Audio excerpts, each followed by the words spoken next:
Bueno, shalom para todos. Hoy comenzamos el nuevo círculo de la Torá. Hoy comenzamos el estudio de la Torá en un año, porción por porción, el círculo de ustedes, el círculo de la Torá o las porciones de la Torá semanales, las estudia todo Israel al mismo tiempo. Y esto tiene una importancia grandísima, no solamente porque conocemos la Torá en un año, sino porque el Eterno nos habla a través de estas mismas porciones.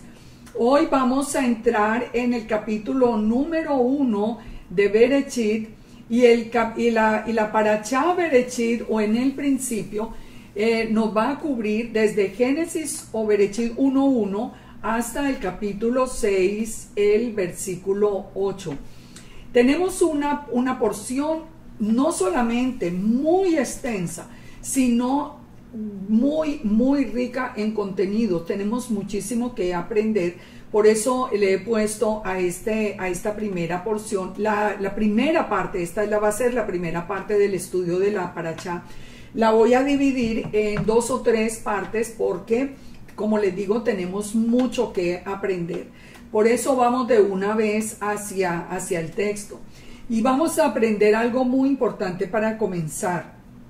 Isaías 42:8 nos dice: acordaos de las cosas pasadas desde los tiempos antiguos, porque yo soy Yahweh y no hay otro Elohim, no hay otro Dios, y nada hay semejante a mí, que anuncio lo por venir desde el principio y desde la antigüedad lo que aún no era hecho, que digo, mi consejo permanecerá y haré todo lo que quiero.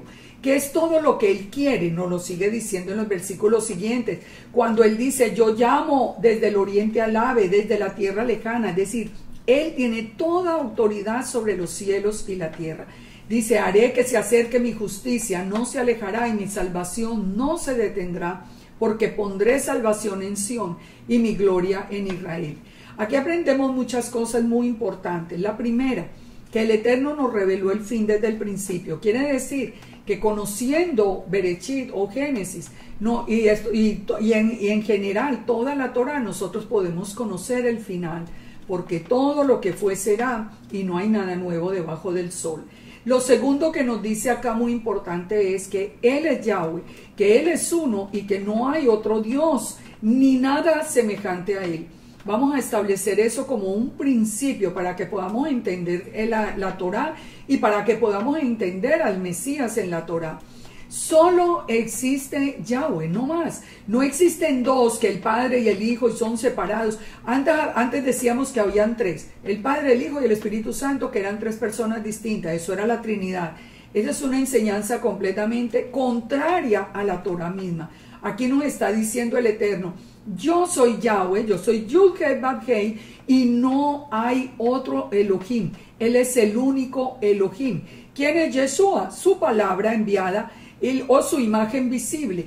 ¿Y quién es el Espíritu Santo? El Ruach mismo del Eterno. Pero solo existe Elohim. No hay nadie más, no hay otro, no hay 2, no hay 3. Eso lo establecemos porque así vamos a entender muchísimo más fácil quién, desde este mismo primer capítulo, vamos a empezar a encontrar a Yeshua en la Torá, pero porque entendemos que es el mismo Eterno. Esto lo vamos a ver despacio y en cada una de las porciones de la Torá. Ahora vamos a Génesis 1.1, Bereshit 1.1, en el principio. En el principio creó Yahweh los cielos y la tierra estaba desordenada y vacía, y las tinieblas estaban sobre la faz del abismo, y el Espíritu de Yahweh se movía sobre la faz de las aguas. Leamos esa primera porción en hebreo para que encontremos una enseñanza que es muy hermosa. Bereshit bara Elohim Aleph Tav Hashemayim Be Aleph Tav Haaretz. Aquí mismo nos está dando a nosotros todo un mensaje. Aquí nos está dando todo un secreto que ha sido oculto por la misma gramática hebrea, pero que nosotros hoy nos vamos a atrever a sacarlo a la luz. Miremos esto. Desde el mismo Génesis hasta Apocalipsis, desde Bereshit hasta Hid Galut, encontramos referencia a 2 letras que tienen un significado especial. Aleph Tav, que son las letras, la Aleph, la primera letra hebrea, y la Tab, que es la última de las letras hebreas. En la traducción del Pacto Renovado nos hace referencia como el alfa y la omega, la primera y la última letra griega. Y en español se ha traducido como el principio y el fin. Pero estamos en las raíces hebreas, nosotros nos vamos a buscar el significado de Aleph Tab. La forma pictográfica de interpretar las letras hebreas, la letra Aleph significa cabeza o pacto. La voy a poner aquí agrandada para que ustedes la vean. La letra Aleph significa cabeza o jefe, mientras que la letra Tab significa pacto, señal o sello. Si ustedes observan la forma de la letra Tab, que significa pacto, señal o sello, ya ahí nomás yo sé que estoy enviándole un mensaje a toda la casa de Israel, que conocimos a Yeshua muriendo sobre una letra Tab, que significa pacto. Allí fue donde murió Yeshua.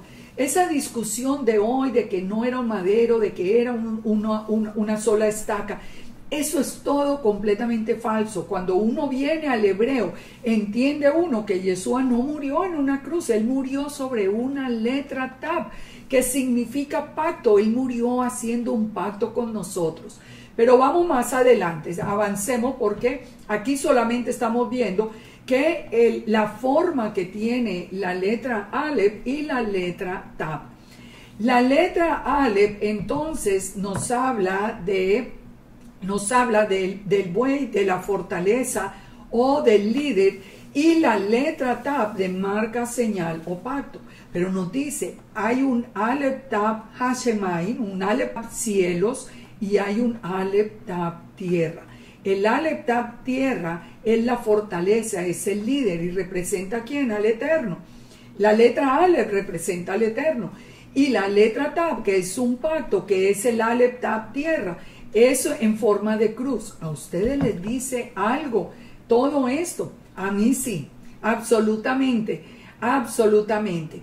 Fíjense, cuando aparecen estas letras Aleph Tab en hebreo es en la gramática hebrea es una conjunción que da énfasis a un prefijo y significa completo o perfección. Eso lo sabemos desde la gramática hebrea, pero recuerden una cosa, que es que el hebreo moderno es completamente diferente al hebreo antiguo, al paleohebreo y al pictográfico. Así que nosotros no nos podemos quedar solamente en la explicación de hoy cuando nos dice que que es una conexión, y es una conexión que aparece, que cuando aparece en las escrituras en hebreo, no se lee. Cuando aparece el Aleph Tab, que se leería como no se lee cuando las escrituras se están leyendo en hebreo. Así que nosotros hemos perdido, de cuenta de las reglas gramáticas del hebreo moderno, hemos perdido el valor de esta revelación de que hay un Aleph Tab cielos y hay un Aleph Tab tierra. Y fíjense esto, cuando aparece la conjunción Aleph Tab, más de 600 veces aparece en el Tanaj conectando versos mesiánicos. De hecho, yo tengo todo un libro que es solo identificando Aleph Tab en las escrituras. Es que no es una coincidencia que aparece Aleph Tab, por ejemplo, en Deuteronomio 18, cuando habla del profeta como Moisés. ¿Quién es? Yeshua. En Isaías 53, cuando dice, Yahweh cargó en él, Aleph Tab, el pecado. ¿Quién es Isaías 53? Yeshua. En Zacarías 11:12, confirmado en Mateo 26:31, cuando se habla de las 30 piezas de plata, se hace referencia a Aleph Tab, Yeshua. Zacarías 12:10, esta que es de las revelaciones más hermosas, que los que me están siguiendo ya la han oído muchas veces, porque para mí esto es una revelación preciosa, cuando el Eterno dice que cuando al final de los tiempos Él quite la ceguera de los ojos de la casa de Judá, ellos levantarán sus ojos al cielo, y dice Yahweh, y mirarán a mí, Aleph Tab, a quien traspasaron. ¿Quién es el traspasado? Yeshua. ¿Quién es? Pero el Eterno dice, mirarán a mí, Aleph Tab, a quien traspasaron. ¿Qué nos está diciendo? Que son uno, un ejad, no dos, no tres. No dice mirarán a mi hijo al que traspasaron. Él dice mirarán a mí al que traspasaron. Y allí también aparece la conjunción Aleph Tab. ¿Quién es Aleph Tab? En la palabra nos dice que Aleph Tab es Yahweh. Nos dice en Isaías 44:6. Así dice Yahweh, Rey de Israel, y su Redentor, Yahweh de los ejércitos. Yo soy el primero y yo soy el postrero, y fuera de mí no hay Dios. ¿Se dan cuenta? Aquí vuelve y nos repite otra vez el Eterno las mismas palabras, pero nos está diciendo, así dice Yahweh, el Rey de Israel, y su Redentor, Yahweh de los ejércitos. Aquí nos da otra revelación. Es Yahweh el Rey de Israel y el Redentor es Yahweh de los ejércitos, pero es uno, porque dice, yo soy el primero y el postrero, es decir, yo soy el Aleph Tab, y fuera de mí no hay Elohim. ¿Sí ven? No hay dos, no hay tres. Entonces, pero resulta que en Apocalipsis 21:6, Yeshua mismo dice, hecho está, yo soy el Aleph Tab, el principio y el fin. Al que tuviere sed, yo le daré gratuitamente de la fuente del agua de vida. Si ven, en Isaías 44 dijo, Yahweh, el Rey de Israel, y su Redentor, Yahweh de los ejércitos. Yahweh es Aleph Tab, Yeshua es Aleph Tab. ¿Están luchando por tener ese título? No, es que son uno. Es que Yahweh es uno y Yeshua su imagen visible. Cada día de la creación, entonces, entendiendo ya este principio, cada día de la creación esconde una clave en la enseñanza de las Escrituras. Vamos a partir de esto. La creación fue hecha en 7 días, pero la palabra nos dice en el Salmo 94 y en 2 de Pedro 2:8 que un día es como 1000 años y 1000 años como un día. Así que esos 7 días los vamos a poder analizar como 7000 años completos del plan del Eterno. ¿Por qué 7? Porque 7 significa completo o suficiente. Entonces entremos en el estudio y vamos a ir viendo paso a paso todo esto. La palabra hebrea Bereshit significa en el principio, y la palabra Bet, que es la primera letra, en sí misma, la letra Bet, significa casa o tienda. ¿Qué mensaje nos trae? Que el Eterno hizo su creación para poder habitar con nosotros. Él hizo toda la creación como una casa o un templo donde Él pudiera habitar en medio nuestro. Él nos hizo a nosotros con amor, con conocimiento. Nosotros estábamos en el corazón del Eterno desde este Bereshit, desde este principio. La primera letra de Génesis es la letra Bet y la última letra de Deuteronomio es la letra Lamed, que juntas forman la palabra Lev, que es corazón. ¿Qué quiere decir esto? Que la Torah es el corazón del Eterno. Por eso la palabra Torah significa instrucción. No es ley como fue traducida. Significa es instrucción, la instrucción que el Eterno nos da a sus hijos. Esa es la Torah. Cuando una persona rechaza la Torah, rechaza el corazón mismo de Elohim. La palabra Bereshit entonces está formada por 6 letras. La Bet, que significa casa, la Resh, que significa la cabeza de la casa, el Aleph, que significa líder fuerte, la Shin, que significa la letra del Todopoderoso o el Destruidor, la Yod, que es el brazo de Yahweh o su mano derecha, y la Tab, que es la señal del pacto. Si nosotros unimos todo esto, tenemos todo un estudio hecho, porque se hizo una casa donde aparece el Todopoderoso, el líder fuerte, pero también el brazo de Yahweh haciendo una señal del pacto. Así que nosotros vamos entendiendo a través de todas estas, de entrar con tanto detalle, vamos entendiendo muchos misterios que el Eterno en su misericordia nos ha revelado. Cuando el Eterno crea, hace todo el plan de la creación y todo el plan en general, el Eterno siempre tiene en mente la menorá, el candelabro de 7 luces.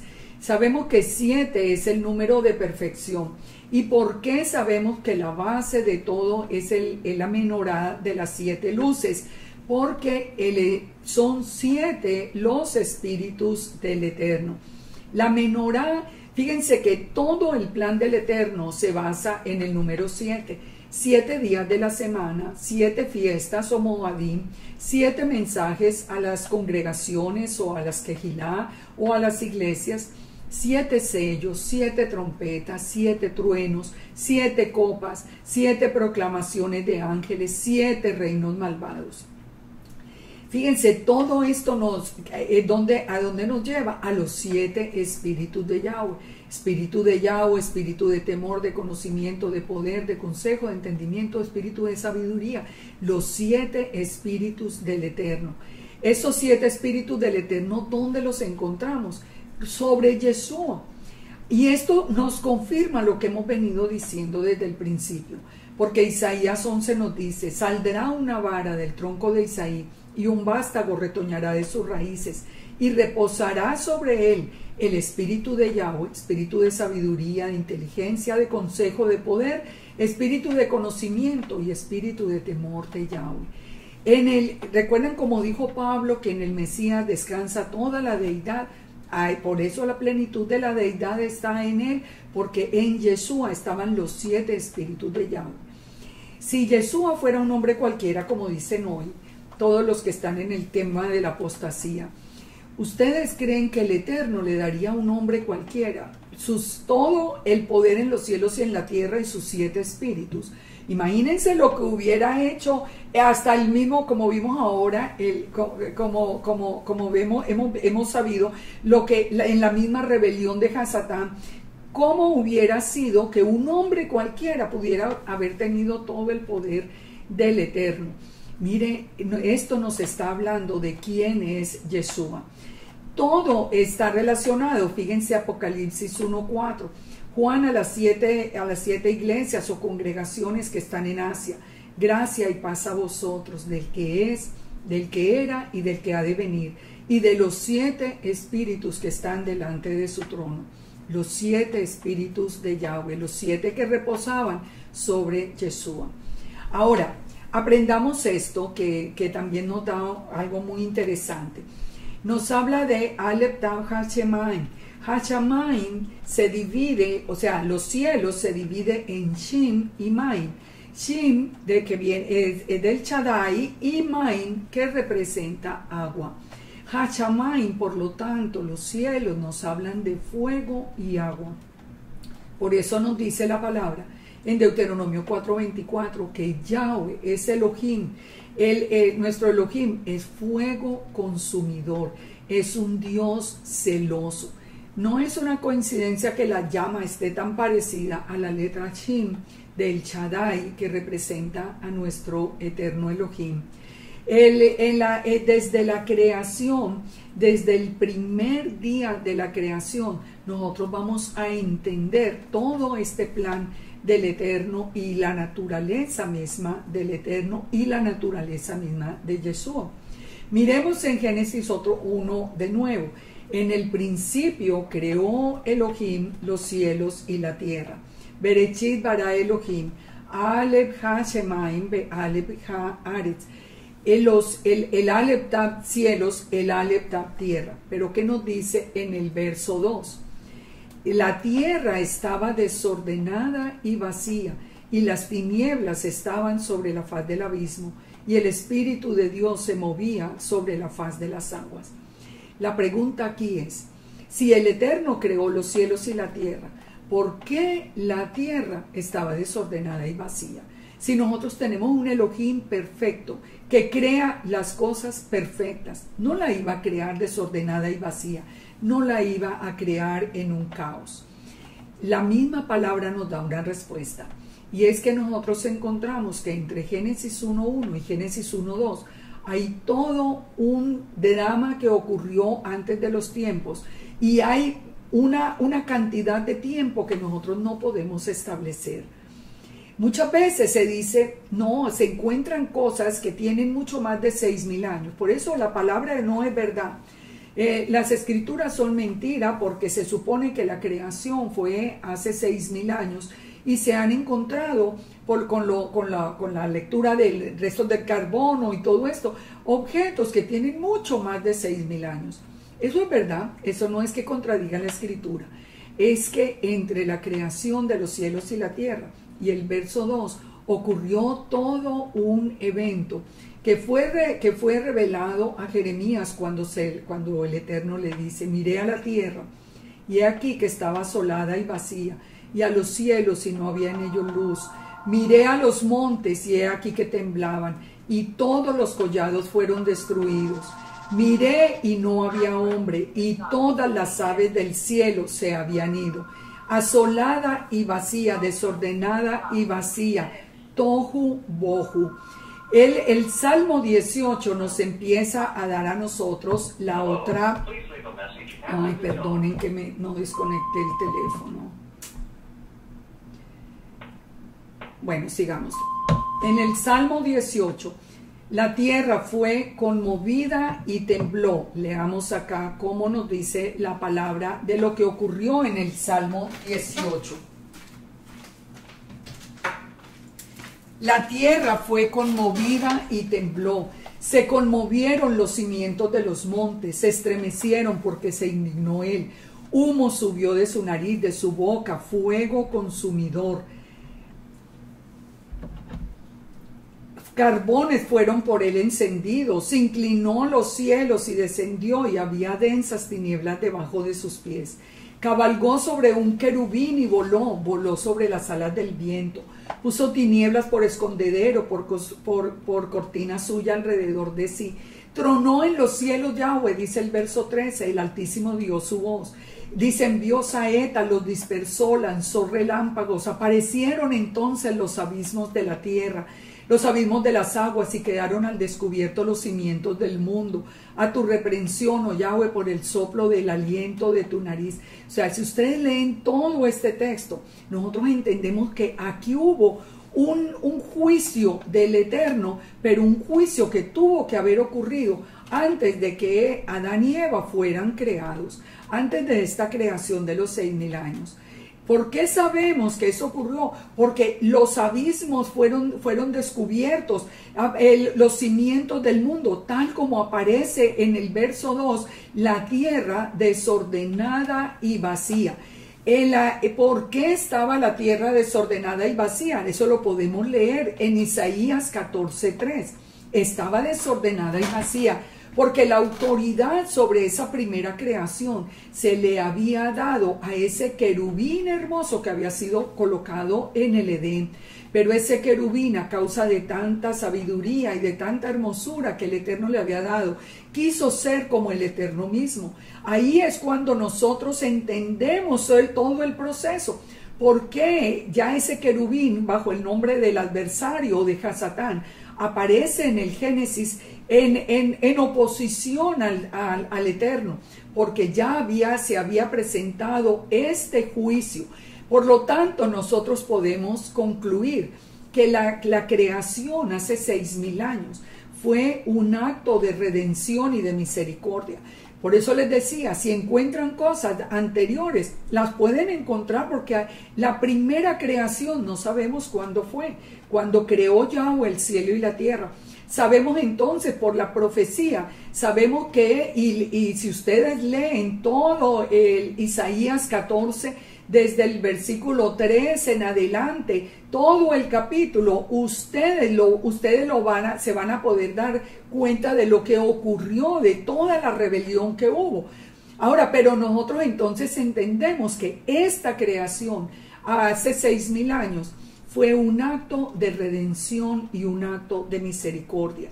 El Eterno, a pesar de esa rebelión, a pesar de que destruyó todo, destruyó los hombres, destruyó la creación, destruyó todo lo que había, a pesar de eso, el Eterno vuelve otra vez como un acto de redención a enviar su propia luz como la luz del primer día. Allí es donde nosotros vamos a entender de verdad la misericordia y el amor del Eterno por su creación.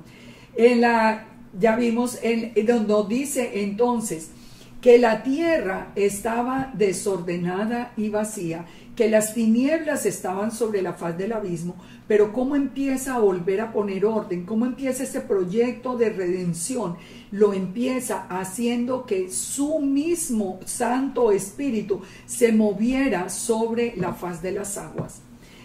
Es muy interesante cuando nosotros entendemos a través de Job que solo el Eterno puede caminar sobre las aguas. Y nosotros lo vamos más adelante a la revelación que tenemos de Yeshua y vemos que Yeshua caminó sobre las aguas. O sea, cuando juntemos estos tres puntos, el Espíritu de Yahweh se mueve sobre la faz sobre las aguas.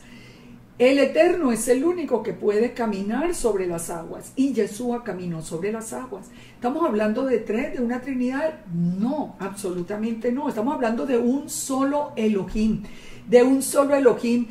cuyo espíritu es el que viene a hacer el acto de redención en la creación, ese perdón, esa nueva creación. Yahweh es uno. Yahweh es uno. Yeshua, su palabra, cuando Yeshua caminó sobre las aguas, lo que estaba diciendo era quién era. Él es la palabra de Yahweh. Él es su mano derecha. Él es su imagen visible. Ahora dijo entonces Elohim, sea la luz, y fue la luz. Y vio Elohim que la luz era buena, y separó Elohim la luz de las tinieblas. Hay una proyección de la luz de Elohim. Sabemos que el Padre es luz.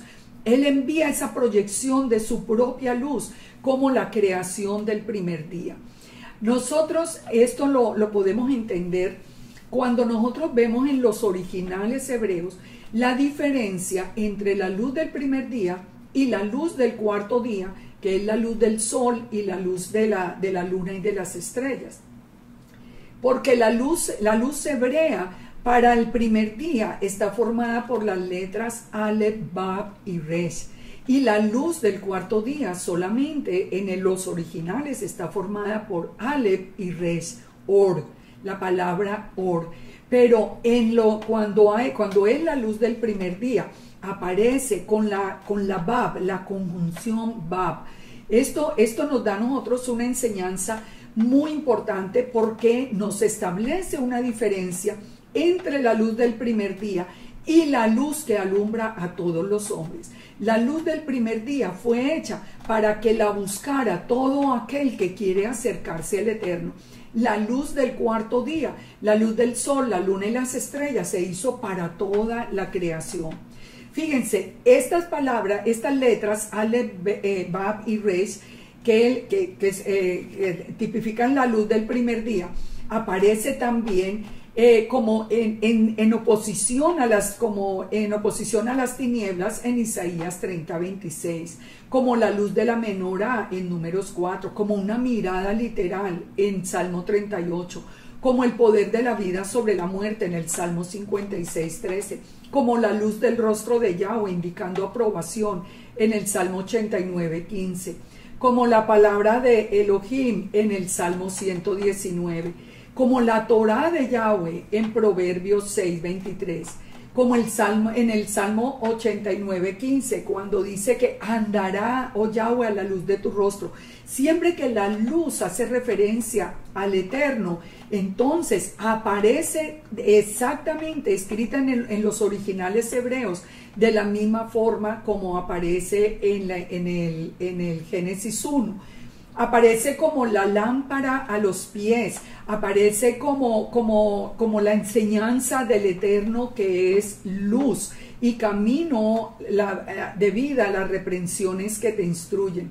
Entonces, esa primera luz está en oposición a la oscuridad, no va a separar la luz de las tinieblas. O sea, pero nos está hablando en un sentido espiritual. La luz del primer día, entonces, ¿quién es? Es el Mesías. Eso nos lo dice la misma palabra. La Shekinah es la luz de Yahweh. Es la imagen visible de Elohim. La luz imperfecta viene para toda la humanidad. ¿Hasta cuándo? Hasta que Yeshua viene a morar en el tabernáculo de nuestro cuerpo. ¿Cuándo lo podemos leer? Cuando nos dice, levántate y resplandece, porque ha venido tu luz y la gloria de Yahweh ha nacido sobre ti. O también cuando en la Nueva Jerusalén, esa luz del primer día, que es Yeshua, nos dice en la Nueva Jerusalén, reemplaza definitivamente al sol y a la luna. ¿Se dan cuenta? Esa luz del primer día debe ser buscada a través de la palabra de Elohim. Esa luz del primer día que es Yeshua. Esa luz en la Nueva Jerusalén reemplaza, ya en la Nueva Jerusalén no hay sol y luna, porque ya solamente los redimidos de Yahweh entraremos allí a la Nueva Jerusalén. Esa luz es perfecta y está escondida para que solo los justos la encuentren y se nutran de ella. Esa luz está escondida en la Torá. En la Torá misma es donde está escondida. El mandamiento es lámpara y la enseñanza es luz y camino de vida las reprensiones que te instruyen. Esa luz brilla para nosotros cuando la Torá está presente en nuestra vida.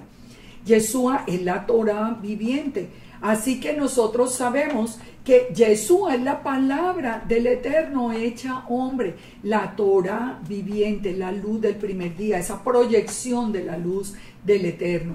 Separó las tinieblas de la luz. Es el mismo proceso que hace con nosotros. Fíjense que todo el proceso del Eterno es el mismo. El ser santo significa ser apartado. Y aquí vino desde el principio que hizo el Eterno, separar lo santo de lo profano, lo santo de lo pagano, la luz de las tinieblas. A la luz las llamó buenas. El Eterno viene a hacer a establecer que hay una diferencia entre lo que es tamei o impuro y lo que es tahor o puro. Esa separación es importantísima. Cuando nosotros tuvimos ese encuentro con Yeshua, que es la luz del mundo, de acuerdo a sus propias palabras, ¿qué pasó en nuestra vida? Nosotros dejamos atrás las tinieblas. Las tinieblas empiezan a disiparse y empezamos a caminar en la luz de la palabra. En el Salmo 4:6 dice, alza sobre nosotros, oh Yahweh, la luz de tu rostro. O sea, dirígenos, es una luz espiritual, es una luz diferente. Yahweh es mi luz y mi salvación, ¿de quién temeré? Yahweh es la fortaleza de mi vida, ¿de quién habré de atemorizarme? En el Salmo 36:9 dice, porque contigo está el manantial de vida, en tu luz veremos luz. En Isaías 9:2 dice, el pueblo que andaba en tinieblas vio gran luz. ¿Cuál era ese pueblo que andaba en tinieblas? ¿Cuál fue esa gran luz? Yeshua. Yeshua cuando vino, es la profecía donde el pueblo, todas esas ovejas perdidas de Israel, iban a tener ese encuentro con la gran luz, con la luz que les resplandeció. En Isaías 49:6, cuando habla del siervo del siervo que es Yeshua, dice que para mí poco es para mí que tú seas mi siervo, para levantar las tribus de Jacob y para que restaures el remanente de Israel. Y también te di por luz a las naciones. ¿A qué vino Yeshua? A recoger todas las ovejas perdidas de la casa de Israel, a restaurar a Israel. En Isaías 51 dice, estad atentos, pueblo mío, oídme, nación mía, porque de mí saldrá la Torá y mi justicia para luz a los pueblos. Entonces, ¿quién es la luz del primer día? El mismo Juan nos da la respuesta. Juan 1:1 dice, en el principio era el verbo era con Yahweh y el verbo era Yahweh. Así de claro, no necesitamos interpretar más. El verbo era Yahweh, no hay sino un solo Elohim. Y nos dice, en el principio era la palabra estaba con Yahweh y la palabra era Yahweh. La palabra es Yahweh. Este estaba en el principio con Dios. Todas las cosas por Él fueron hechas. Todas las cosas fueron hechas por Yeshua, que es la palabra creadora. Y sin Él, nada de lo que ha sido hecho fue hecho. En Él estaba la vida, y la vida era la luz de los hombres. La luz en las tinieblas resplandece, y las tinieblas no prevalecieron contra ella. Fíjese, en Él, en el verbo estaba la vida. La vida era la luz de los hombres. Entonces nos sigue diciendo, aquella luz, en el 1:9, nos dice, aquella luz verdadera que alumbra a todo hombre venía a este mundo. ¿Por qué habla de aquella? Porque era la luz del primer día, la que ahora venía a este mundo. ¿Quién es entonces la luz del primer día? Yeshua, no hay ninguna duda. Yeshua no puede ser un hombre, no puede ser. Yeshua es eterno. Si usted ya ha creído esa historia de que Yeshua es hijo de José y de Miriam, usted simplemente se apartó de la palabra de la Torá, usted se apartó de la palabra de Yahweh y usted entró en la apostasía anunciada. Usted entró en todos los terrenos del anti-Mesías, del anti-Yeshua. Dice que la luz verdadera vino a este mundo. En el mundo estaba. El mundo por Él fue hecho, pero el mundo no le conoció. Aquí nos está confirmando que esa luz del primer día es la misma palabra creadora. Dice, pero a todos los que le recibieron, recibieron la luz del primer día, ¿quién es quién? Yeshua nos dio la potestad de ser hechos hijos de Dios, es decir, de ser parte de su pueblo Israel, porque Israel es el hijo, es el pueblo considerado como el hijo y él considerado como nuestro padre, los cuales no son engendrados de sangre, ni de voluntad de carne, ni de voluntad de varón, sino de Yahweh. Entonces, Él es el que determina quién viene, los que vienen de sangre, de descendencia de Abraham, Isaac y Jacob, pero todo el que cree en Yeshua es hecho también hijo de Elohim, parte de ese pueblo. Eso es lo que hace esa luz. ¿Quién es esa luz? Yeshua. Él mismo lo dijo, yo soy la luz del mundo. El que me sigue no andará en tinieblas, sino que tendrá la luz de la vida. Entre tanto que estoy en el mundo, luz soy del mundo. Dice, el que anda de noche tropieza porque no hay luz en él. Sin Yeshua tropezamos, porque la luz solamente, Yeshua es la luz del primer día. Yeshua dijo en Juan 12, aún por un poco está la luz entre vosotros, andad entre tanto que tenéis luz, para que no os sorprendan las tinieblas, porque el que anda en tinieblas no sabe a dónde va. El profeta Malaquías 4:2 nos dice que Yeshua es el sol de justicia que traerá salvación. Nos está hablando de una luz especial. Ezequiel 43:2 lo llama la gloria del Eterno, porque que hace resplandecer la tierra. En Apocalipsis 1:6 dice que el rostro de Yeshua es semejante al sol cuando resplandece con fuerza. Él es la luz del primer día. Y en la Nueva Jerusalén nos dice Apocalipsis 21 que la ciudad no tiene necesidad de sol ni de luna que brillen en ella, porque la gloria de Elohim la ilumina y el Cordero es su lumbrera, su luz. Otra vez la luz del primer día. Esa luz en el futuro. Dice que el sol nunca más le servirá de luz para el día, ni el resplandor de la luna te alumbrará, sino que Yahweh te será por luz perpetua y el Dios tuyo por tu gloria. No se pondrá jamás tu sol, no menguará tu luna, porque Yahweh te será por luz perpetua y los días de luto serán acabados. Entonces, si nosotros hablamos, fíjense esto tan interesante, nosotros dijimos ahora, bueno, la luz del primer día es Yeshua, sin duda, probado por toda la Escritura. Ahora, si hablamos de la menorá y hablamos de las 7 fiestas, ¿a qué fiesta corresponde la primera luz de la menorá? Correspondería a Pesach. ¿Y cómo relacionamos la luz del primer día con Pesach? Pues porque Yeshua es el Cordero de Pesach.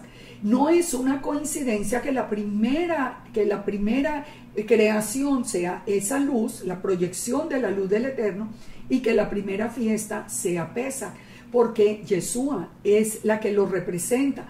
Apocalipsis 13:8 dice: lo adoraron los moradores de la tierra, cuyos nombres no estaban escritos en el libro de la vida del Cordero que fue inmolado desde el principio del mundo.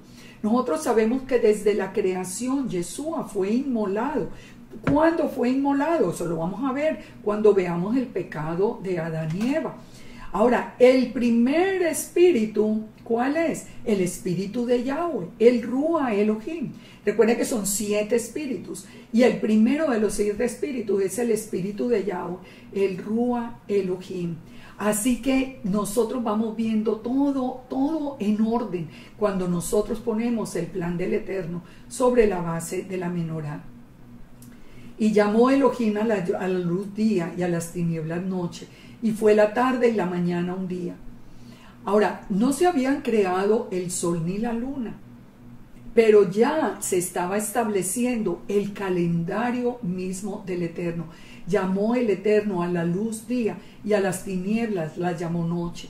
La enseñanza la enseñanza es física, pero la enseñanza también es espiritual. Aquí está estableciendo el Eterno el orden de su calendario.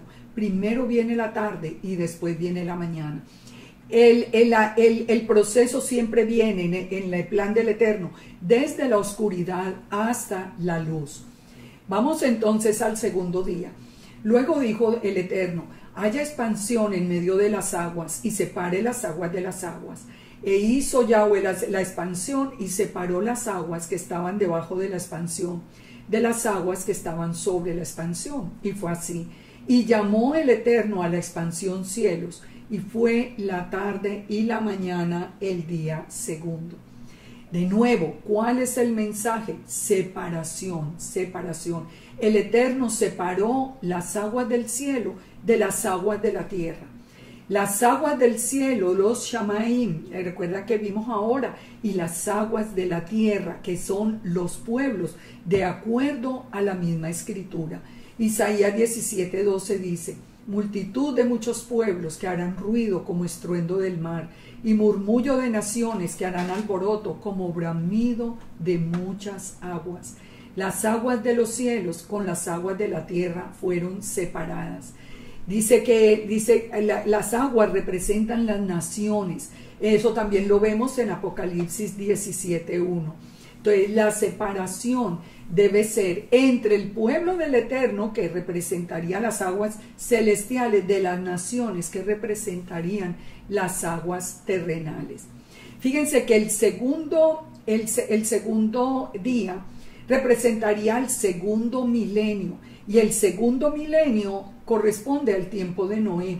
Entonces, si un día es como 1000 años y 1000 años como un día, Noé vivió en el día 2, Noé vivió en el día segundo. ¿Qué pasó en ese tiempo proféticamente? Que fue el diluvio. Y fíjense que no es coincidencia que este fue el único día que no dice la escritura que hubiera sido considerado bueno, porque el Eterno ya sabía que el juicio venía sobre la tierra en el día segundo, en el segundo milenio. En Génesis 7:11 nos dice que fueron rotas las fuentes del grande abismo. O sea, las aguas que se habían separado, esas aguas volvieron a juntarse para inundar por completo la tierra, y hubo lluvia sobre la tierra por 40 días y 40 noches. Entonces, no es una coincidencia que en el día 2 haya sido la separación de las aguas. En el segundo milenio viene Noé, viene el juicio. Ahora, ¿cuál es la segunda fiesta? La fiesta de pan sin levadura, o Hag HaMatzah. ¿Cuál es la relación? ¿Qué hace la fiesta de pan sin levadura? Separa lo santo de lo profano. ¿Cuál es qué es lo que pasó en el diluvio? Se destruyó todo lo que estaba profanado, todo lo que estaba, y solamente el Eterno separa una familia para volver a iniciar otra vez el plan, hace una separación. ¿Cuál es el segundo espíritu del Eterno?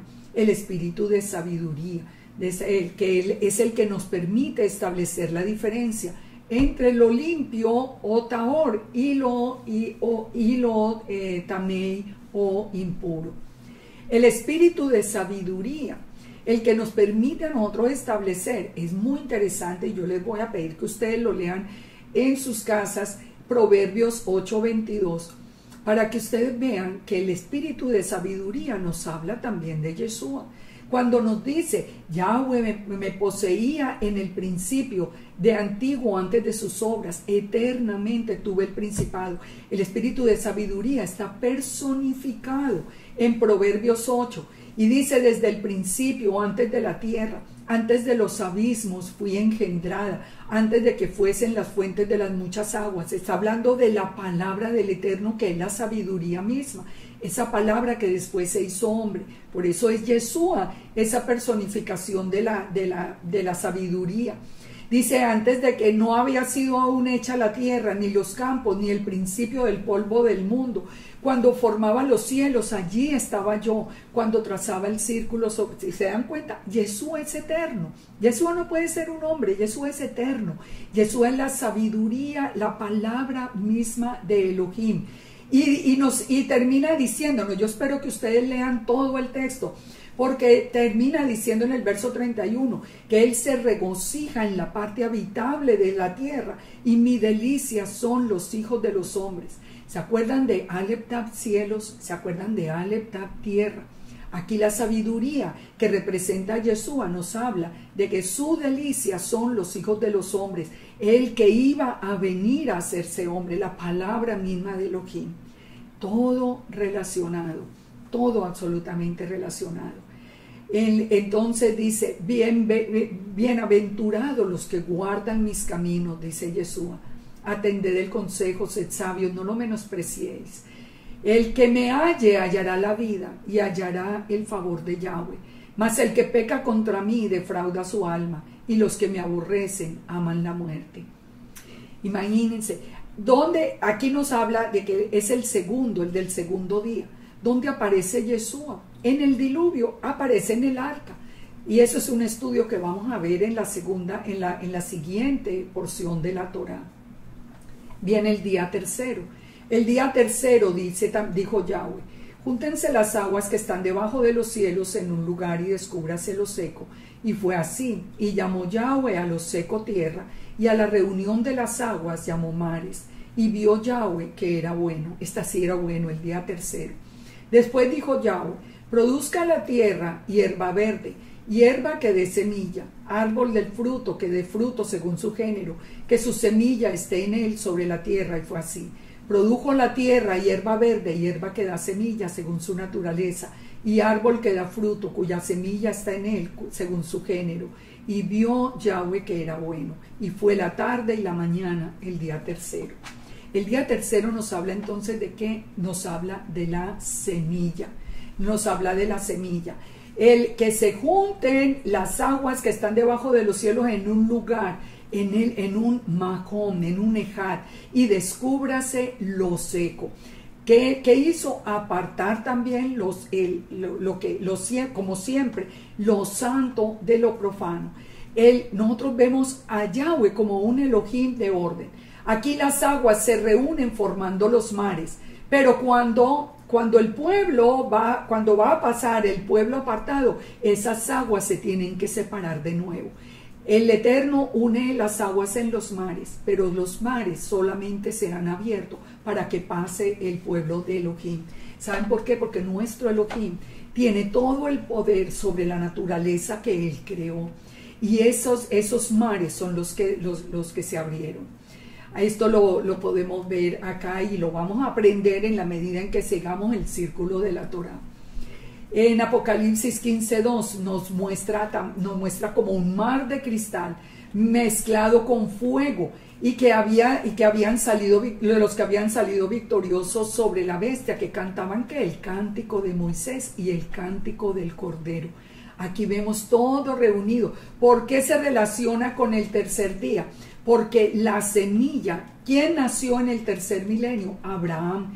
¿Y qué nos dice la palabra? Que de la simiente o de la semilla de Abraham se iría por toda la tierra formando el pueblo santo de Israel. Fíjense, nada es coincidencia.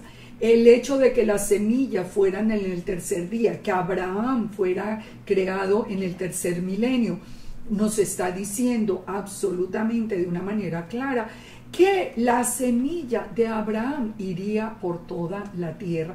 Por eso también ese día fue considerado bueno. Todo ese pueblo, toda esa semilla de Abraham junta, pasaría por haría que se abrieran los mares, pasaría en el primero y en el segundo éxodo, y todos se juntarían para cantar ese cántico de Moisés y del Cordero que se canta después de que los mares abrieran sus aguas. Las aguas entonces fueron separadas. En el día 3 separó las aguas de la tierra, apareció lo seco, apareció Abraham y la semilla que bendeciría toda la tierra. ¿Cuál es la tercera fiesta?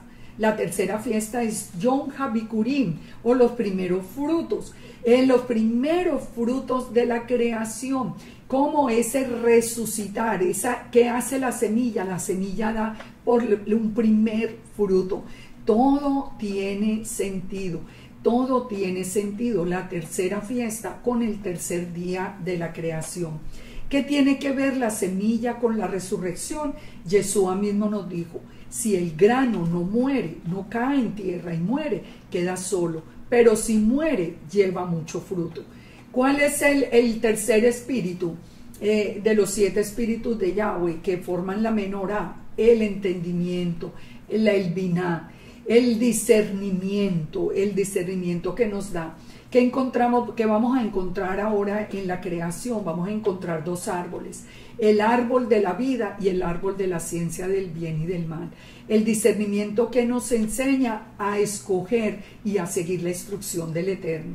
Mateo 7:17 dice, todo árbol da buenos frutos, pero el árbol malo da fruto malo. Todo buen árbol da buenos frutos.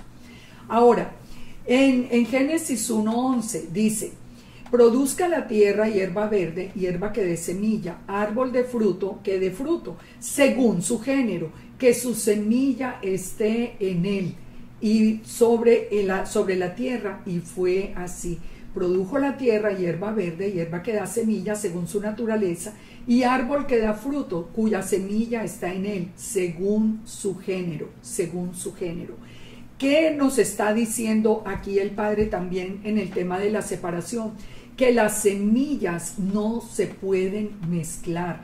Él prohibió, el Eterno prohibió desde el principio la mezcla de semillas. Por eso más adelante aparece cualquier mezcla, aparece desaprobada por el Eterno.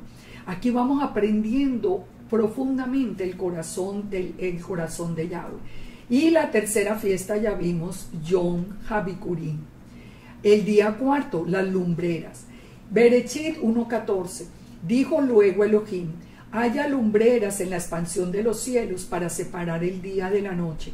Sirvan de señales para las estaciones, para días y años. Sean por lumbreras en la expansión de los cielos para alumbrar sobre la tierra. Y fue así. E hizo Elohim las 2 grandes lumbreras. La lumbrera mayor para que señorease en el día el sol, y la lumbrera menor para que se enseñorease en la noche la luna. Y puso Elohim en la expansión de los cielos para alumbrar sobre la tierra, y para señorear en el día y en la noche, y para separar la luz de las tinieblas. Y vio Elohim que era bueno, y fue la tarde y la mañana el día 4.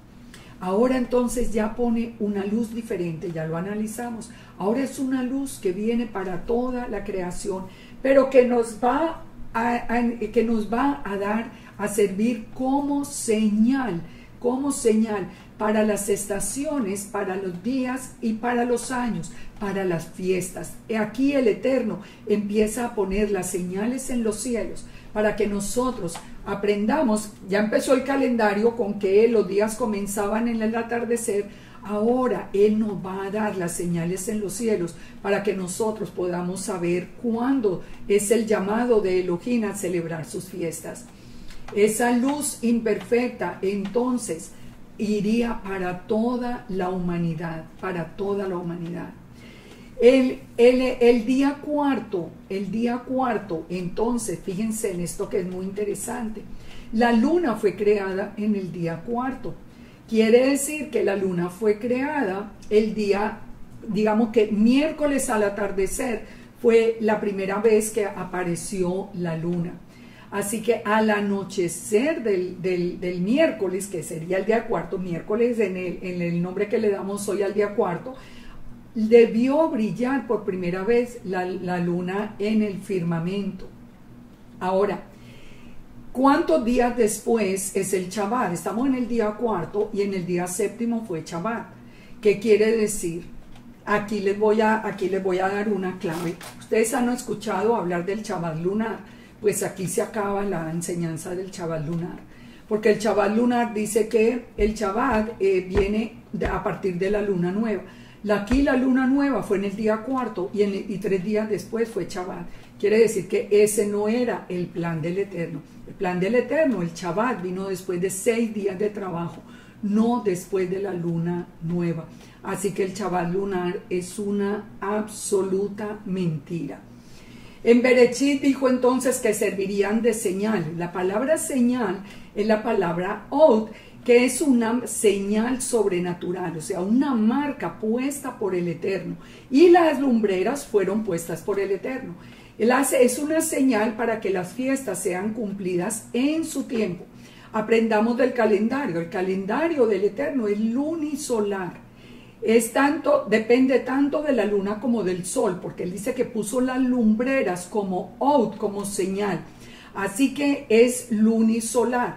Por eso es necesario cada 3 años hacer un ajuste y viene un mes adicional. Muchos están diciendo hoy que eso no puede ser. No, absolutamente. Es bien claro en la Escritura que depende de todo el proceso de la luna y del proceso del sol. Y las fiestas siempre deben caer, las primeras en primavera, las últimas en otoño.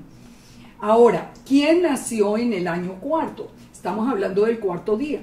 Así como en el tercero nació Abraham, ¿quién nace en el cuarto milenio? Yeshua. Y en el cuarto milenio, que fueron creadas el sol, la luna y las estrellas, Yeshua es llamado el sol de justicia por Malaquías 4:2. ¿Cuál es la cuarta fiesta? La cuarta fiesta es Shavuot. ¿Y Shavuot de qué nos habla? Shavuot nos habla de la presencia del Ruach en la vida nuestra.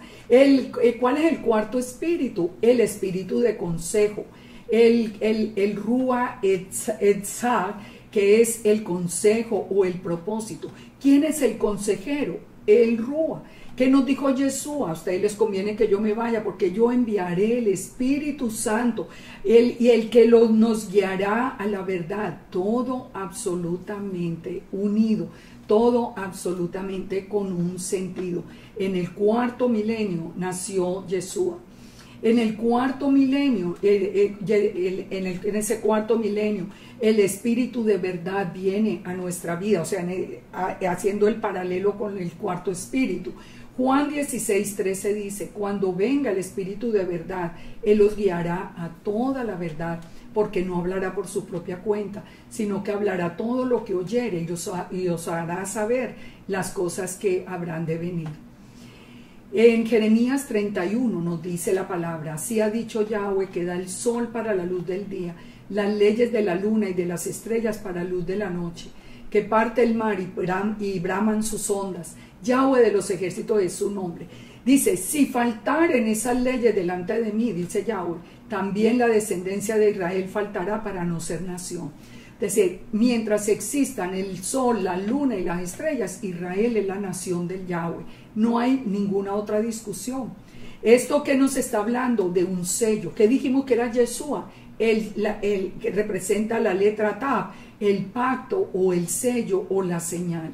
Todo absolutamente coherente dentro del plan del enemigo, dentro del plan del Eterno. ¿Qué hará el enemigo? ¿Qué hace el enemigo para confundir? Recordemos que aquí ya vamos a encontrar el adversario. ¿Qué hace el adversario?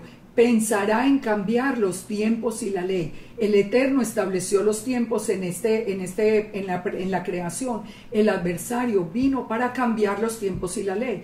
Todo el que enseña el Shabbat lunar, todo el que enseña que el día de reposo es el domingo, todo es parte del antimesías cambiando los tiempos y la ley. Entonces, las lumbreras, que son los testigos del Eterno, son los testigos. Delante, ellos sirven de confirmación de las promesas del Eterno. Ahora, ¿cuál es el peligro que nos dice el Eterno que tenemos con estas lumbreras? Que se nos vuelvan una fuente de idolatría como realmente se convirtieron. Dice, no sea que alces tus ojos al cielo y viendo el sol, la luna y las estrellas y el ejército del cielo, te inclines delante de ellos y les sirvas. Si ven, nosotros hemos visto eso, esto que estaba anunciado, lo hemos visto a través de la gente que cree en horóscopos y en cosas, lo que el Eterno creó usado por el enemigo.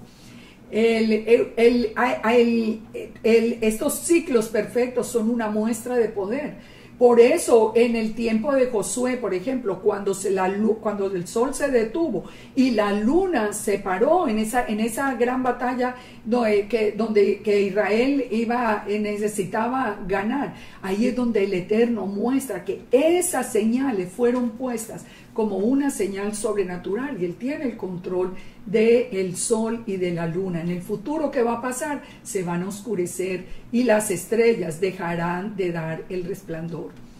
Bueno, nosotros estamos hablando de la luna nueva como para el inicio de las fiestas, y la luna nueva entonces aparece en el día de oscuridad. La Babilonia antigua tenía un dios luna llamado el Poderoso, cuyo nombre era Sim, y cuyo símbolo era la luna creciente, que es la que hoy tiene el Islam. Hoy también muchos están esperando que salga la luna creciente del Islam para empezar a contar las fiestas. Eso no es lo que dice el calendario del Eterno. El calendario del Eterno es muy claro cuando nos dice que la luna nueva es el día de oscuridad. Así que todo esto fueron la tarde y la mañana del día cuarto.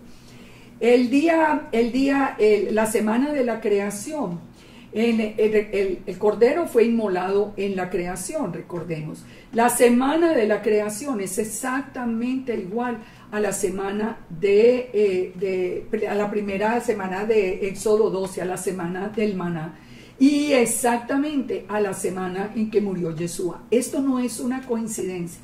¿Qué estamos hablando? Cuarto día, Yeshua nace en ese cuarto milenio. Yeshua es reconocido como el sol de justicia. Es el mismo día en que Yeshua muere, es el mismo día en que él empieza a correr el tiempo, el nuevo tiempo establecido en Éxodo 12 como calendario para Israel.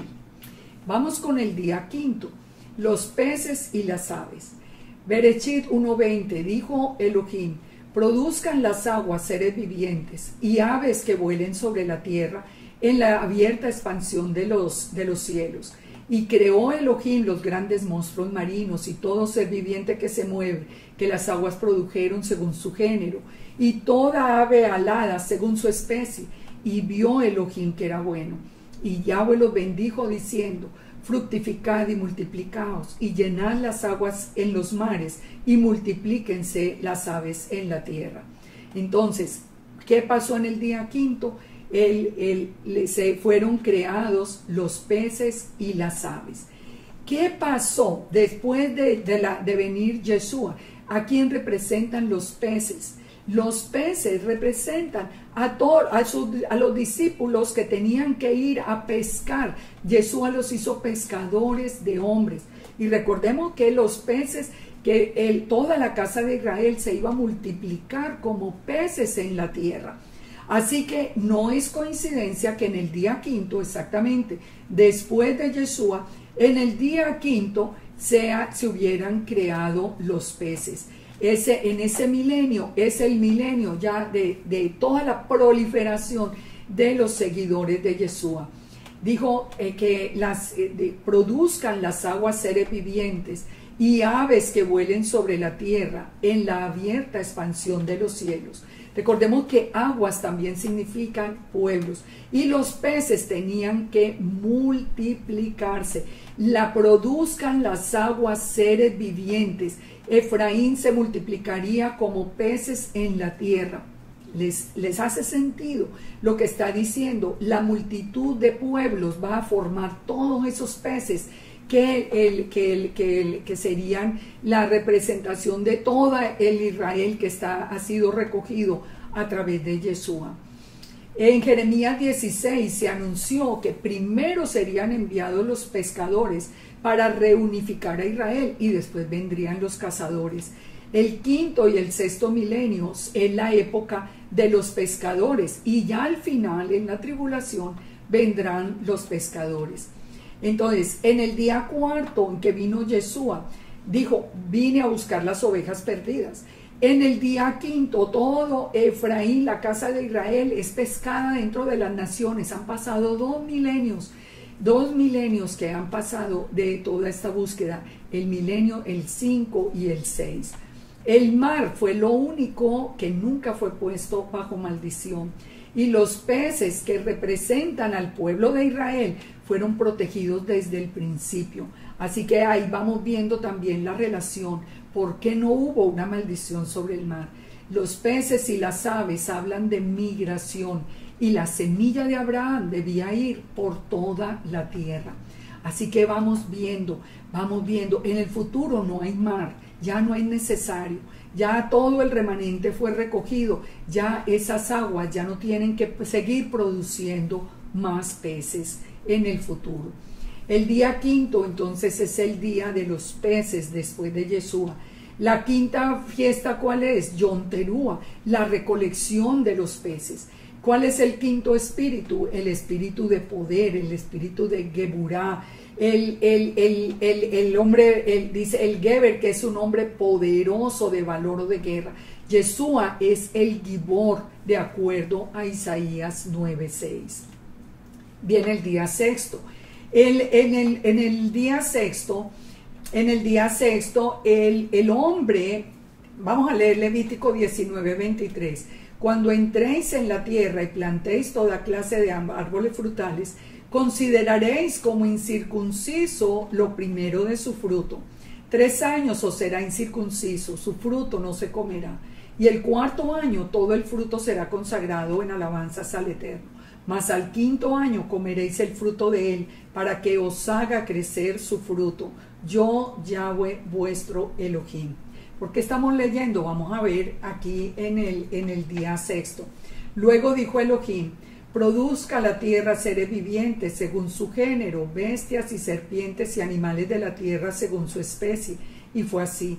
E hizo Elohim animales de la tierra según su género, y ganado según su género, y todo animal que se arrastra sobre la tierra según su especie. Y vio Elohim que era bueno. Entonces dijo Elohim, hagamos al hombre a nuestra imagen, conforme a nuestra semejanza, y señoree en los peces del mar, en las aves de los cielos, en las bestias, en la tierra, y en todo animal que se arrastra sobre la tierra. Y creó Elohim al hombre a su imagen, a imagen de Dios le creó, varón y hembra le creó. Y los bendijo y les dijo, fructificad y multiplicaos, llenad la tierra, sojuzgadla y señoread en los peces del mar, en las aves en los cielos y en toda bestia que se mueve en la tierra. Esa creación, ¿cómo empieza entonces? Hagamos al hombre a nuestra imagen y semejanza. Y dijo el Eterno, he aquí que os he dado toda planta que da semilla, que está sobre la tierra, y todo árbol en que hay fruto y que da semilla, os serán para comer. Y a toda bestia de la tierra, y a todas las aves del cielo, y a todo lo que se arrastra en la tierra, toda planta verde les será para comer. Y fue así. Y vio Elohim todo lo que había hecho, y he aquí que era bueno en gran manera. Y fue la tarde y la mañana el día sexto. ¿Qué pasa con ese día sexto? La tierra, dijo, produzca seres vivientes según su género. las otras las producían las aguas, ahora la produce la tierra, seres vivientes según su género, según su especie. E hizo los animales, y vio Elohim que eso era bueno. Las bestias que eran seres vivientes, ganados, todo lo que se arrastra, había sido creado en este día. Entonces dice Elohim, hagamos al hombre a nuestra imagen y semejanza. Vamos al sexto día. Ese plural hagamos es importante para entender la naturaleza de Elohim. Elohim es un Ejad, eso lo aprendimos con el Shema. Shema Israel, Adonai Eloheinu, Adonai Ejad. Yahweh, nuestro Elohim, uno es, pero Él es un Ejad, no un Yahid. Él no es un Eloah, Él es un Elohim. Elohim es una palabra plural. Él no es un Eloah, Él es un Elohim, Él es plural. Él no es un Yahid, que es una unidad, es uno, pero una unidad simple, indivisible. Él es un Ejad, que es una unidad compuesta, una unidad que puede manifestarse de diferentes maneras. Y la unidad del Eterno hace que Él se manifieste a través de su imagen visible, como cuando la envía bajo el nombre de Yeshua, o que envía su Rúa, o bien sea para separar o para instruir. Entonces, aquí ese plural, hagamos, lo está utilizando Elohim, que es una palabra plural, así que no es que el Eterno está hablando con los ángeles. Eso lo dicen los que siguen a Rambam, porque Rambam cambió la naturaleza de Elohim por Yahid, pero nadie puede cambiar la naturaleza de Elohim. Así que nosotros creemos que cuando él dice hagamos, es porque él está haciendo referencia a su naturaleza Ejad. No es una coincidencia esto que les muestro acá en este momento. No es una coincidencia que si ponemos las letras hebreas, Yud, Hei, Bab, Hei, de arriba a abajo, lo que nosotros empezamos a ver sea la forma de un hombre, una representación de un hombre. Hagámoslo a imagen y semejanza. Él nos hizo así, Yud, Hei, los brazos, Bab como el tronco y Hei como las piernas. Adán fue creado del polvo de la tierra y fue creado hombre y mujer. El hombre fue creado para ser imagen de Elohim, pero no una imagen física, porque Elohim Yahweh es espíritu, no es una imagen física, es la imagen que representa su nombre. El hombre fue llamado a portar la imagen del Eterno, y por eso es que fue hecho nuestro cuerpo de esa manera. Entonces, fíjese, de acuerdo a Génesis 2:4, las plantas y las semillas solo florecieron después de que Yahweh le dio vida al hombre. El hombre y las plantas fueron creadas primero. Adán fue creado hombre y mujer, pero una vez que se le dio el aliento de vida, fue separado finalmente para poder tener una ayuda idónea. Esto es muy importante entenderlo, porque el hombre, el Eterno crea al hombre y mujer lo creó, dice la palabra, pero cuando le da el aliento de vida los separa. Pero cuando el hombre y la mujer se casan y se unen delante del Eterno, vuelven a ser un Ejad delante de él. La mujer fue separada de Adán tomando una de las costillas, por eso es que Adán dice, es hueso de mis huesos y carne de mi carne. Pero el Eterno les dice que cuando dejen al padre y a la madre para unirse, volverán a ser un Ejad delante de él. Fíjese, no es una coincidencia que Adán dormía y fue herido en el pecho para retirar la costilla, y fueron después uno. Yeshua también fue herido en su costado y duerme como la muerte física, pero se levanta para ser uno después con la novia restaurada. Todos estos principios nosotros los podemos entender a través de este capítulo de Génesis. Uno quisiera meterse, pero no podíamos durar horas y horas estudiando cada uno de estos versículos. La creación del hombre entonces es en dos etapas. antes y después de recibir el aliento de vida. ¿De qué nos está hablando esas dos etapas? Del nuevo nacimiento, de que nosotros nacemos una vez, pero después hay un nuevo nacimiento. El ser humano en general es carne, pero cuando recibe el soplo de vida, la redención a través de Yeshua, nosotros nacemos de nuevo. Así que fíjense que el propósito de todo, ¿quién es el que puede entrar en el reino de Elohim? El que nace de nuevo, el nuevo nacimiento. Nosotros somos, no, el hombre cayó, el hombre a través de Yeshua en el proceso de redención vuelve a nacer de nuevo. Es una nueva creación, ahora sí hecha a imagen y semejanza de Yahweh. El hombre fue creado entonces en el día sexto. La humanidad en el día sexto ha sido más numerosa que siempre y más centrada en el hombre mismo que en toda su historia.